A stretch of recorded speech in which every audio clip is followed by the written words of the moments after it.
කතා කරන්න හදන්නේ ශුද්ධ වර්තමාන අගය යටතේ දෙවෙනි අභ්‍යාසය. මේ දෙවෙනි අභ්‍යාසය අපිට තියෙනවා A B සහ C D ව්‍යාපෘතීන්ට අදාළ ශුද්ධ මුදල් ලැබීම් සහ ගෙවීම් පහත දැක්වේ. මේක අපිට වර්ෂයේ 0 1 2 3 4 කියලා වර්ෂ 4ක් වෙනකන් දක්වලා තියෙනවා.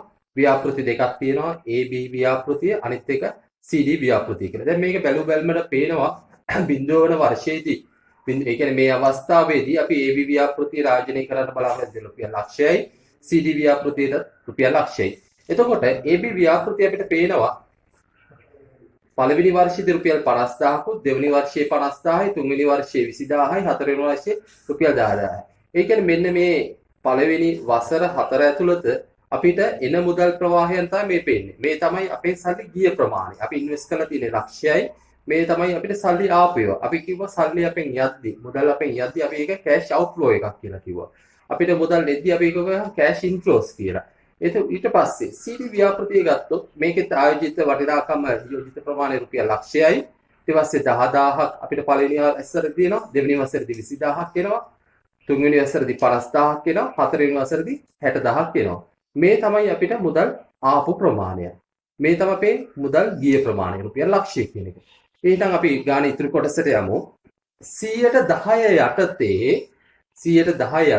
වට්ටම් සාධකයන් පහත දැක්වේ. ඔන්න මේ ගානේ අපිට වට්ටම් සාධකයන් දීලා තියෙනවා. හැබැයි වට්ටම් සාධකයන් දීලා නැත්තම් වට්ටම් සාධකයන් හොයන විදියත් අපි මේ විදි ඉගෙනගෙන තියෙනවා. ඔන්න මේකේ තියෙනවා පළවෙනි වර්ෂයේ වට්ටම් සාධකය 0.9.9. දෙවෙනි වර්ෂයේදී 0.8.2.6යි. තුන්වෙනි වර්ෂයේදී 0.7.5යි 1යි. හතරවෙනි වර්ෂයේදී 0.6.8.3යි. ඊට මේ ගානේ කියනවා AB සහ CD ව්‍යාපෘතීන්ට අදාළ ඒ කියන්නේ මේ AB සහ CD ව්‍යාපෘතියට අදාළ ශුද්ධ වර්තමාන අගය සොයා වඩාත් ඵලදායී විකල්පය සොයන්න. ඒ කියන්නේ අපිට AB ව්‍යාපෘතියේ මුලින්ම ශුද්ධ වර්තමාන අගය හොයාගන්න වෙනවා. ඒ කියන්නේ NPV අගය හොයාගන්න වෙනවා. ඊට පස්සේ CD ව්‍යාපෘතියට අදාළ ශුද්ධ වර්තමාන අගය හොයාගන්න වෙනවා. ඊට පස්සේ මේකෙන් AB ද හොඳ ව්‍යාපෘතිය CD ද හොඳ ව්‍යාපෘතිය කියලා අපිට තෝරන්න වෙනවා. ඒ කියන්නේ අපිට මේකෙන් අපි දන්නවා AB ව්‍යාපෘතිය සහ CD ව්‍යාපෘතිය ගත්තාම මේ ව්‍යාපෘතියකින් ශුද්ධ වර්තමානයේ වැඩිම එක තමයි අපි කිව්වේ ඵලදායී විකල්පය කියලා. එහෙනම් අපි ගාන මේ අදාළ දෙවෙනි අභ්‍යාසයට අදාළ පිළිතුරට යමු. අපි දැන් ගානේ උත්තරේදී මෙන්න මේ වගේ වගුවක් අපි ඉස්සලම හදාගමු. මුලින්ම වර්ෂය, විස්තරය, වටිනාකම, වට්ටම් සාධකය සහ වර්තමාන අගය present value එක. මේ අපි මුලින්ම හදන්නේ AB ව්‍යාපෘතියට අදාළව ශුද්ධ වර්තමාන අගය හොයන්න. එහෙනම් අපි මුලින්ම වර්ෂය දාගමු. ඔන්න මේ අවස්ථාව අපි ආයෝජනය කරන නිසා අපි මෙතන බිඳුව දැම්මා. විස්තරයට අපි දැම්මා ආයෝජනය. විස්තරය ආයෝජනය. ඊට පස්සේ කොච්චරයිද වටිනාකම? අපිට ආයෝජනය කරපු වටිනාකමක් දීලා තියෙනවා රුපියල් ලක්ෂයයි. රුපියල් ලක්ෂයයි. වට්ටම් සාධකය. එහෙනම් වට්ටම් සාධකය අපි කිව්වා හැමතිස්සෙම බිඳුව වන අවස්ථාවේ වට්ටම් සාධකය 1යි. එහෙනම් වර්තමාන අගය හොයන්නම් අපි මොකද කරේ?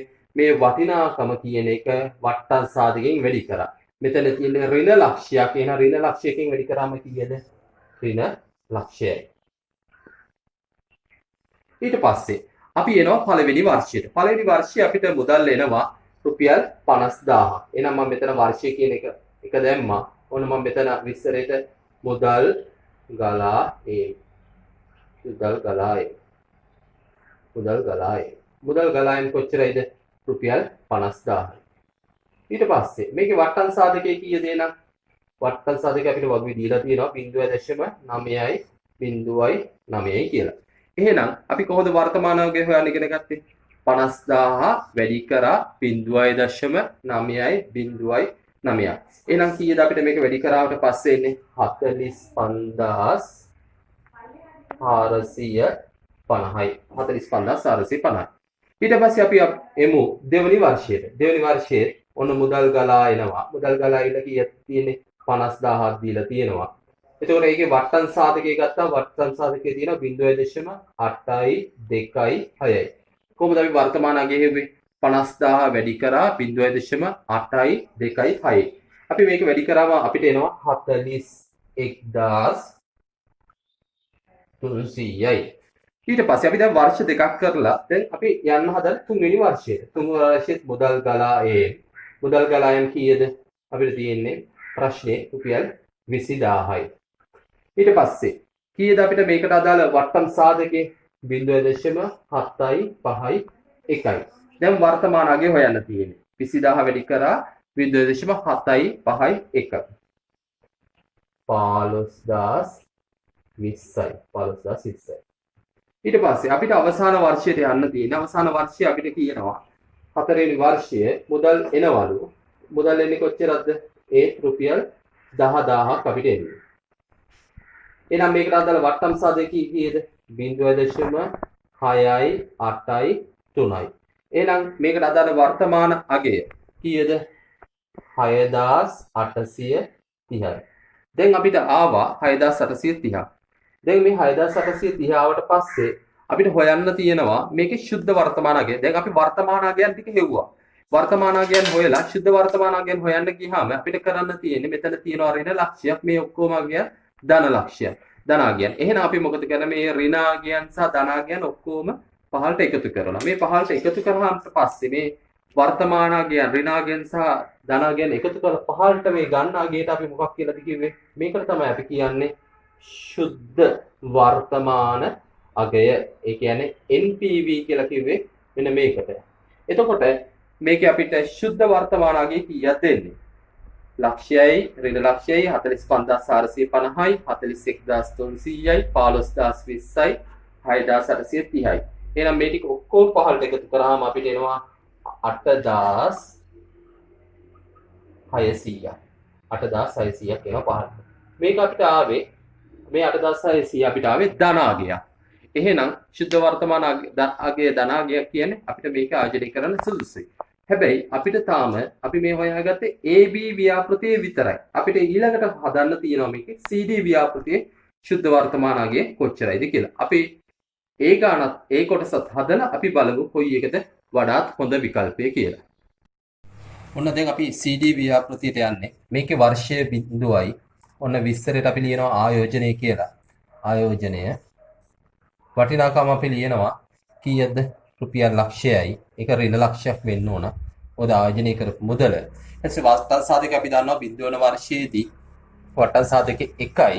එහෙනම් වර්තමාන අගය හොයන්න අපි මොකද කරන්නේ? මේ තියෙන රුපියල් ඍණ ලක්ෂය එකකින් වැඩි කරනවා. එකකින් වැඩි කරනවා කියලා කියන්නේ ඍණ ලක්ෂයක් වෙනවා. ඊට පස්සේ පළවෙනි වර්ෂයට එනවා. පළවෙනි වර්ෂයේ අපේ මුදල් එනවා. මුදල් ගලායම්, ශුද්ධ මුදල් ගලායම් අපිට දීලා තියෙනවා ගානේ 10000යි. එහෙනම් වට්ටම් සාධකයේ කීයද? පළවෙනි වර්ෂයේ වට්ටම් සාධකයේ අපිට වගුවෙන් ගන්න පුළුවන් 0.9යි. ඒ කියන්නේ කීයද වර්තමාන අගය? වර්තමාන අගය 9090යි. කොහොමද අපි හෙව්වේ? 10000 වැඩි කරා 0.9යි. ඊට අපි යනවා දෙවෙනි වර්ෂයේ. දෙවෙනි වර්ෂයේ මුදල් ගලායම් කොච්චරයිද? මුදල් ගලායම් රුපියල් 20000ක් එනවා. එහෙනම් ඊට පස්සේ ඒකට අදාළ වට්ටම් සාධකයේ කීයද? 0.226යි. එහෙනම් අපි වර්තමාන අගය, ඒ කියන්නේ ප්‍රසන්ට් වැලියු එක හොයන්න නම් අපි මොකද කරේ? 20000 වැඩි කරා 0.826යි. ඒ කියන්නේ කීයද? 16520යි. ඊට පස්සේ අපි එනවා තුන්වෙනි වර්ෂයට. තුන්වෙනි වර්ෂයේ මුදල් ගලායීමක් පේන්නේ. එහෙනම් කොච්චරයිද මුදල් ගලායන්නේ? රුපියල් 50000ක් එනවා. රුපියල් 50000ක් එනවා. එහෙනම් මේකට අදාළ වට්ටම් සාධකයේ කීයද? 0.751යි. එහෙනම් අපි මේක ගුණ කරන්න තියෙන්නේ 50000 වැඩි කරා 0.751 එකෙන්. කීයද එතකොට එන්නේ? 37550යි. ඊට පස්සේ අපි එනවා හතරවෙනි වර්ෂයට. ඒකත් මුදල් ගලායමක් තියෙනවා. කීයක් දෙන්නේ? රුපියල් 60000ක් එනවා. රුපියල් 60000ක් එනවා. එහෙනම් ඒකට අදාළ වට්ටම් සාධකයේ කීයද? වට්ටම් සාධකයගේ ඒකේ වට්ටම් සාධකයේ කීයද? 0.683යි. එහෙනම් අපි ප්‍රසන්ට් වැලියු එක හොයන්න යන්නේ. ප්‍රසන්ට් වැලියු එක කොහොමද හොයන්නේ? 60000 කියන එක වැඩි කරනවා 0.683න්. කීයද එතකොට එන්නේ? 40980යි. දැන් අපිට හොයාගන්න තියෙන්නේ මේකේ ශුද්ධ වර්තමාන අගය. මම කිව්වා ශුද්ධ වර්තමාන අගය හොයන්න නම් මේ තියෙන ඍණාගයන් සහ ධනාගයන් කියන ඔක්කොම එකට එකතු කරන්න ඕන. ඒකයි පහළට එකතු කරාම අපිට එනවා ධන 4140යි. 4140යි. NPV අගය 4140යි. ඊට පස්සේ දැන් අපිට මතකයි පළවෙනි ව්‍යාපෘතියේ NPV අගය හෙව්වා. දැන් දෙවෙනි ව්‍යාපෘතියේ NPV අගය හෙව්වා. ඒ කියන්නේ AB ව්‍යාපෘතියේ NPV අගය හෙව්වා අපිට ආවේ 8600ක්. CD ව්‍යාපෘතියේ NPV අගය හෙව්වා අපිට ආව 4140ක්. එහෙනම් මේ දෙකින් කොයි එකද වඩාත් ඵලදායකද කියලා ඇහුවේ. පළවෙනි මේ විශුද්ධ වර්තමාන අගය හොයන්න කිව්වා. දැන් ඊට පස්සේ කොයි එකද වඩාත් ඵලදායක අගය කියලා අපින් ඇහුවා. එහෙනම් මේ ව්‍යාපෘති දෙක ගත්තාම වැඩිම NPV අගයක් තියෙන්නේ AB ව්‍යාපෘතිය. ඒ කියන්නේ රුපියල් 8600ක්. මේ දෙකම ධනාගයක්. ඒ කියන්නේ අපිට මේ දෙකම පිළිගන්න පුළුවන් දෙකක්. ඒ කියන්නේ පළවෙනි එකේ ධන 8600, දෙවෙනි එකේ ධන 4140. එහෙනම් අපෙන් මෙතනදී අහන්නේ වඩාත් ඵලදායී විකල්පය. එහෙනම් වඩාත් ඵලදායී විකල්පය මොකද්ද මේ දෙකෙන්? දැන් මේකේ NPV අගයේ වැඩිම එක තමයි වඩාත් ඵලදායී විකල්පය කියලා කියන්නේ. එහෙනම් වැඩිම NPV අගයක් තියෙන්නේ AB ව්‍යාපෘතිය 8600 කියන්නේ. අපි එහෙනම් උත්තරය වෙන්න ඕන වඩාත් ඵලදායී විකල්පය. වඩාත් ඵලදායී විකල්පය මොකද්ද? ඵලදායී විකල්පය AB ව්‍යාපෘතිය වේ. හේතුව තමයි වැඩිම ශුද්ධ වර්තමාන අගයක් ලැබෙන්නේ AB ව්‍යාපෘතිය නිසා. අභ්‍යාසංක 3ට ගියාම අභ්‍යාසංක 3 තියෙනවා වර්ෂය 1.1 2 3 4 වටිනාකම ලක්ෂ 2යි 50000යි 50000යි 50000යි 60000යි කියලා. ඔන්න මුදල් ගිහිල්ලා තියෙනවා මෙන්න මුදල් ඇවිල්ලා තියෙනවා. කෑෂ් අවුට්ෆ්ලෝ එකක් තියෙනවා කෑෂ් ඉන්ෆ්ලෝස් 4ක් තියෙනවා. ඊට පස්සේ 110 යටතේ වට්ටම් සාධකයන් පහද දැක්වේ. ඒකෙත් අපිට දීලා තියෙනවා වර්ෂය 1 2 3 4 කියලා. ඊට පස්සේ දීලා තියෙනවා XI ව්‍යාපෘතියට අදාළ ශුද්ධ වර්තමාන අගයේ NPV අගය සොයන්න කියලා. right. අපි දැන් NPV අගය හොයන්න හදන්නේ. NPV අගය හොයලා ඊට අමතරව පොඩි අදහසකුත් දක්වමු මේක ආයෝජනය කරන එක සුදුසුද නැද්ද කියලා. එහෙනම් අපි එකක් ලියාගමු. ආයෝජනය සඳහා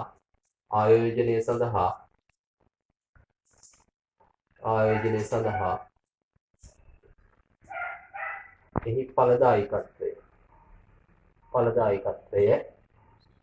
ඵලදායකත්වය සාකච්ඡා කරන්න. ඔන්න මම ගානට තව පොඩි කොටසක් එකතු කරා. සාකච්ඡා කරා.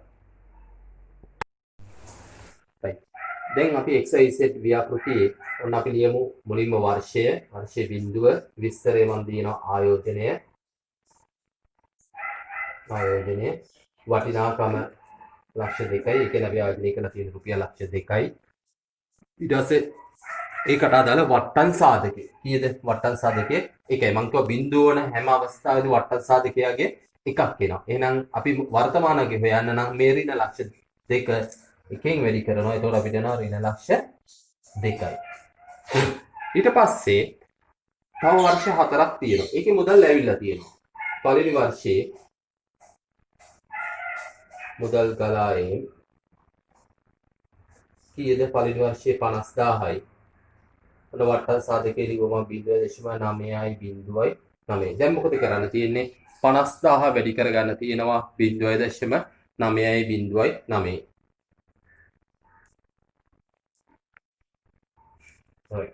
ඊට පස්සේ දෙවෙනි වර්ෂයට එනවා. දෙවෙනි වර්ෂයේ මුදල් ගලායෙන් කීයද තියෙන්නේ? 50000යි 0.8යි 2යි 6යි. අපි වැඩි කරමු. 41300. ඊට පස්සේ අපි එනවා තුන්වෙනි වර්ෂයට. දැන් අපිට ගාන එන්න පහසු වෙලා තියෙනවා. වට්ටම් සාධක 0.7යි 5යි 1යි. එහෙනම් අපි මේක වැඩි කරගමු. 37550. ඊට පස්සේ අපි එනවා හතරවෙනි වර්ෂයට. ඔන්න මුදල් ගලායෙන්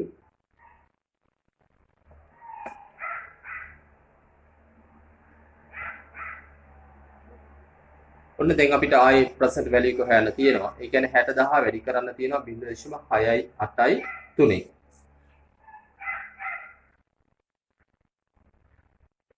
ඊළඟට අපි හොයාගමු ශුද්ධ වර්තමාන අගය. ශුද්ධ වර්තමාන අගය NPV. right. දැන් අපි ශුද්ධ වර්තමානගේ හොයදී මං කිව්වා මේ ඍණාගයන් සහ ධනාගයන් එකතු කරලා ගන්න මේ ශුද්ධ වටිනාකම තමයි අපි කිව්වේ ශුද්ධ වර්තමාන අගය. අපි මෙතන තිබුණේ present value එක. දැන් මෙතනදී මේක ශුද්ධ කරලා ගන්න නිසා අපි මේකට කියනවා net present value එක කියලා.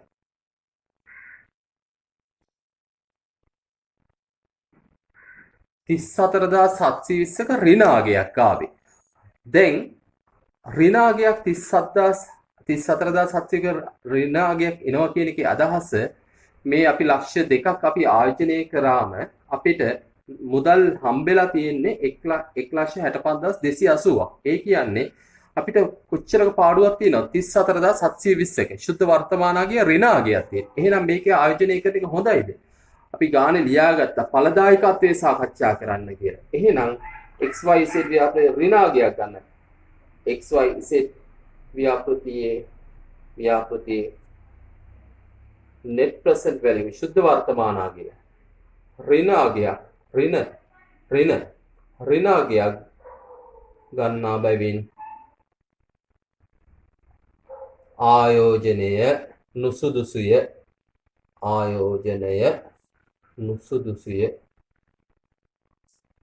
එහෙනම් මේක ආයෝජනය කරන එක හොඳ නෑ කියන එක තමයි මේක අපිට එළඹෙන්න මේක වෙන්නේ. ඒ නිසා අපි මොකද කරන්න තියෙන්නේ? අපි මේ වගේ ව්‍යාපෘතියක් හම්බුනොත්, ඒ කියන්නේ ශුද්ධ වර්තමානාගය ඍණාගයක් හම්බුනොත් අපි ඒකේ ආයෝජනය කරන එකෙන් වැළකීලා ඉන්න ඕන. ඊළඟට අපි හතරවෙනි ගානට යමු. මේ හතරවෙනි ගානේ දීලා තියෙනවා CBS ව්‍යාපෘතියට අදාළ විස්තර පහත දැක්වේ. මූලික ආයෝජනය අපිට දීලා තියෙනවා රුපියල් ලක්ෂ 10ක මුදලක්. ශුද්ධ මුදල් ගලායේ පළවෙනි වසරේදී ලක්ෂ 5ක් ගෙනවලු. දෙවෙනි වසරේදී ලක්ෂ 3ක් ගෙනවලු. දෙවෙනි වසරේදී ලක්ෂ 4ක් ගෙනවලු. ඊට අමතරව අපිට දීලා තියෙන තව පොඩි වෙනසක් කරලා තියෙනවා ගානේ. ඒ තමයි ව්‍යාපෘතියේ සුන්බුන්නගේ රුපියල් ලක්ෂයයි. මේක අපි ඉස්සලා හදපු ගණන් වල එකකවත් තිබුණේ නැහැ. නමුත් මේ ගානේ අපිට අලුත් දෙයක් එක ඉගෙන ගන්න තියෙනවා ව්‍යාපෘතියේ සුන්බුන්නගේ. කියන්නේ ෂෙයා කරලා පස්සේ ඉතිරි වල වටිනාකම තමයි සුන්බුන්නගේ කියලා කියන්නේ. එහෙනම් මේ තමයි රුපියල් ලක්ෂයට අපි මොකද කරන්නේ? දැන් අපිට මේ ගානේ කල්පනා කරන්න වෙන්නේ ගන්න හදද්දි මේ ලක්ෂයට කොහොමද අපි ඇඩ්ජස්ට් කරන්න කියන එක. ඊට පස්සේ අපි ඊටු ටිකක් කියමු 114 යටතේ වට්ටම් සාධකයන් පහත දැක්වේ. වර්ෂය පළවෙනි වර්ෂයේ 0.877 දෙවෙනි වර්ෂයේ 0.769 තුන්වෙනි වර්ෂයේදී 0.675 CBS ව්‍යාපෘතියේ NPV අගය ගණනය කොට ආයෝජනයට සුදුසුද නැද්ද යන්න පිළිබඳ විග්‍රහ කරන්න. NPV අගය හොයන්නත් තියෙනවා. ඊට පස්සේ අපිට මේ ව්‍යාපෘතියේ ඵලදායකත්වය, ඒ කියන්නේ ව්‍යාපෘතිය කරන එක සුදුසුද, ආයෝජනය කරන එක සුදුසුද, ආයෝජනය කරන එක සුදුසු නැද්ද කියන එකත් අපිට මෙතනදී විග්‍රහ කරන්න තියෙනවා අවසානයේදී. දැන් CBS ව්‍යාපෘතිය අදාළ අපි වගු ඇඳගත්තා වර්ෂයේ විස්තරයේ වටිනාකම වට්ටම් සාධකයේ වර්තමාන අගය. ඔන්න වර්ෂයේ මුලින්ම අපි දාමු වර්ෂයේ බිඳුවේදී ඔන්න මූලික ආයෝජනය අපිට දීලා තියෙනවා. මූලික ආයෝජනය වටිනාකම රුපියල් ලක්ෂ 10යි. මම ලියාගත්ත රුපියල් ලක්ෂ 10යි. ඍණ ලක්ෂ 10යි. ඊළඟ වට්ටම් සාධකය අපි දන්නවා 1යි. එහෙනම් අපි වර්තමාන අගය හොයන්න මේ ලක්ෂ 10 අපි වැඩි කරා 1. ඔන්න අපි ඍණ ලක්ෂ 10. right. ඊට පස්සේ අපි එමු පළමු වසර. පළවෙනි වසර. ඒකෙදී අපිට කියනවා මුදල් ශුද්ධ මුදල් ගලායන. ශුද්ධ මුදල් ගලායන. ශුද්ධ මුදල් ගලායන්නේ කොච්චරයිද? මුලින්ම ලක්ෂ 5යි. ඊට පස්සේ අපි එනවා වට්ටම් සාධකය. වට්ටම් සාධකය අපිට දීලා තියෙනවා පළවෙනි වර්ෂයේදී 0.877. එහෙනම් අපි කොහොමද වර්තමාන අගය හොයන්නේ? මේ ලක්ෂ 5 වැඩි කරනවා 0.877. 4,38,500. ඊට පස්සේ අපි යමු දෙවෙනි වර්ෂයට. දෙවෙනි වර්ෂයේ ශුද්ධ මුදල් ගලායේ ලක්ෂ 3යි. ඊට පස්සේ අපි ඒකේ වට්ටම් සාධකය හොයාගමු. වට්ටම් සාධකය අපිට දීලා තියෙනවා. දෙවෙනි වර්ෂයේ වට්ටම් සාධකය වගේ ගන්න පුළුවන්. 0.769යි. එහෙනම් වර්තමාන අගය හොයන විදිහට අපි ඉගෙන ගත්තා. වටිනාකම වැඩි කරා වට්ටම් සාධකයෙන්. ඒ කියන්නේ ලක්ෂ 3 වැඩි කරා 0.769. එතකොට අපිට එනවා 2,30,700. ඊට පස්සේ අපි එනවා තුන්වෙනි වර්ෂය. ශුද්ධ මුදල් ගලායේ. කොච්චරයිද අපිට ශුද්ධ මුදල් ගලායම්? ලක්ෂ 4ක්. ලක්ෂ 4ක්. එතකොට මේකේ වට්ටල් සාධකය කීයද?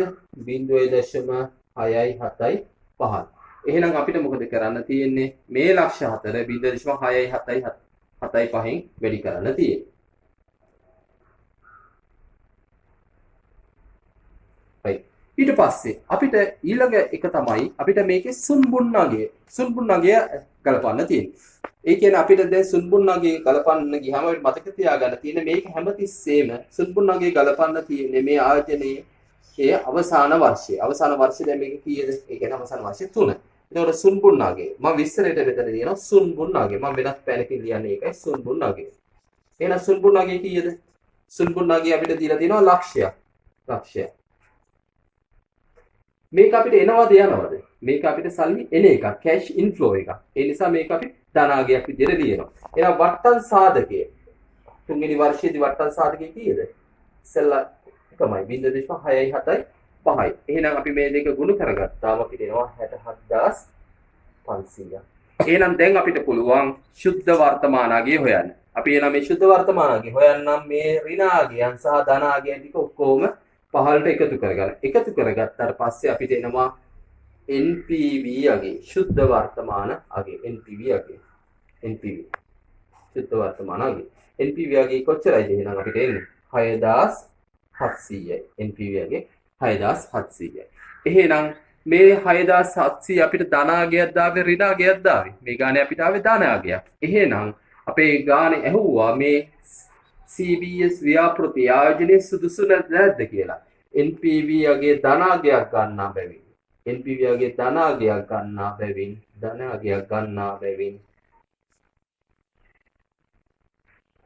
ආයෝජනයට මොකද්ද වෙන්නේ? සුදුසුද නැද්ද?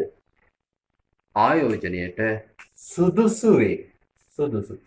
සුදුසු ආයෝජනයට සුදුසු වේ. මෙන්න මේ ආකාරයට තමයි අපිට විභාගයේදී සුද්ධ වර්තමානාගය හොයන්න කිව්වොත් ඒකේ ඵලදායකත්වය විස්තර කරන්න කිව්වොත් ගාන හදන්නේ. අපි ඊළඟට කතා කරන්න හදන්නේ සුද්ධ වර්තමාන ක්‍රමයේ තියෙන වාසි සහ අවාසි. advantages of NPV and disadvantages of NPV. එතකොට මේක අපි පළවෙනියෙන්ම කතා කරමු සුද්ධ වර්තමාන ක්‍රමයේ තියෙන වාසි මොනවද කියලා. අපි පළවෙනියෙන්ම ඔයාලට මතක ඇති සුද්ධ වර්තමානාගය හොයද්දී අපි මේකට වට්ටම් සාධකය කියන එකක් ගලපුවා. වට්ටම් සාධකය ගලපලා අපි වට්ටම් සාධකයේ වටිනාකම වැඩි කරලා අපි හොයාගත්ත present value. ඊට පස්සේ තමයි අපි සුද්ධ වර්තමානාගය හෙව්වේ net present value එක හෙව්වේ. ඒ කියන්නේ මුදලේ කාලීන වටිනාකමත් අපි මේකෙදි සැලකිලිමත් වුණා. ඊට පස්සේ දෙවෙනි එක යෝජනා ක්‍රමයේ ජීව කාලය තුලදී සම්පූර්ණ මුදල් ප්‍රවාහයම අපි සැලකිල්ලට ගත්තා. සම්පූර්ණ මුදල් ප්‍රවාහයම සැලකිල්ලට ගත්තා කිව්වහම ඔයාලට මතක ඇති අපි පිළිගෙවුම් කාලය හොයද්දී පිළිගෙවුම් කාලයේදී අපි ආයෝජනය කරපු මුදල් අපි රිකවර් වෙච්ච එක විතරයි බැලුවේ. එතනින් එහාට ලැබෙන මුදල් ප්‍රවාහය සැලකිල්ලට ගත්තේ නැහැ. හැබැයි මේකෙදි සියලුම මුදල් ප්‍රවාහයන් අපි සැලකිල්ලට ගත්තා. ඒ දෙවෙනි වාසිය. අනිත් එක තමයි මේකෙදි අපි අයිතිකරුවන්ගේ ධනය උපරිම කිරීමේ අරමුණේ සමග තමයි අපි ගණනය කිරීම කරේ. තීරණ ගත්තේ අයිතිකරුවන්ගේ ධනය උපරිම නාග. ඒ කියන්නේ විකල්ප කීපයක් දුන්නාම ඔයාලට මතක ඇති වැඩිම NPV අගේ තියෙන අගේ NPV අගේ ආපු එක තමයි අපි හොඳම ව්‍යාපෘතිය කියලා තෝරගත්තේ. ඒ කියන්නේ අයිතිකරුවන්ගේ ධනය උපරිම කිරීමේ අරමුණෙන් තමයි මේක කරේ.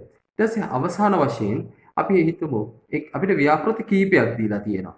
එතකොට මේ එක් ව්‍යාපෘති NPV අගේ හොයලා අපිට පුළුවන් සමස්ත ව්‍යාපාරයෙන්ම NPV අගේ ගණනය කරන්න. මේ තවත් අපිට හම්බෙන තව වාසි. ඊළඟට අපි කතා කරන්න හදන්නේ සුද්ධ වර්තමාන අගේ තියෙන අවාසි. disadvantages of NPV. මොනවද තියෙන අවාසි? එකක් තමයි අපිට ගණනය කිරීම සංකීර්ණයි. ඒ කියන්නේ ඔයාලට මතක ඇති මේකේ වට්ටම් සාධකය හොයන්න ඕන. ඊට පස්සේ present value එක හොයන්න ඕන. ඊට පස්සේ සුද්ධ වර්තමානාගය හොයන්න. මේක ගණනය කිරීම ටිකක් වැඩි. ඒ නිසා මේකේ ගණනය කිරීම ඇත්තටම සංකීර්ණයි. ඒ පළවෙනි අවාසිය. අනිත් එක තමයි ප්‍රායෝගික වශයෙන් ප්‍රාග්ධන පිරිවැය ගණනය කිරීම අපහසුතාවයක් තියෙනවා. ඒ දෙවෙනි අවාසිය. ඊළඟට තුන්වෙනි අවාසිය අපි බලමු. තුන්වෙනි අවාසිය තමයි ජීවන කාලය අසමාන වෙන අවස්ථාවලදී තීරණ ගැනීම යම්කිසි අපහසුතාවයක් තියෙනවා. ඒ කියන්නේ එතනදී තීරණ ගැනීම පිළිබඳ අපි විශේෂයෙන් සැලකිලිමත් වෙන්න වෙනවා. අපිට තියෙන ජීව කාලය වෙනස් වෙද්දී. අවසාන වශයෙන් හතරවෙනි එක ව්‍යාපෘති තරා කිරීම. ඒ කියන්නේ රෑන්ක් කිරීම සඳහා මේ ක්‍රමය යෝග්‍ය එකක් නොවේ. එහෙනම් අපි යොදා ගන්න ඕන ඒ වගේ වෙලාවට ලාභදායකත්ව දර්ශක. ඒ කියන්නේ profitability index එක තමයි ගන්න ඕන. එහෙනම් මෙන්න මේ වගේ අවාසිත් අපිට ශුද්ධ වර්තමානාංගය ගන්න කිරීමේදී හම්බ වෙනවා. ඒ නිසා අපි මේ පාඩම කරද්දී මේ වාසි සහ අවාසි අපි ඉගෙන ගන්න අධ්‍යයනය කරන්න වෙනවා.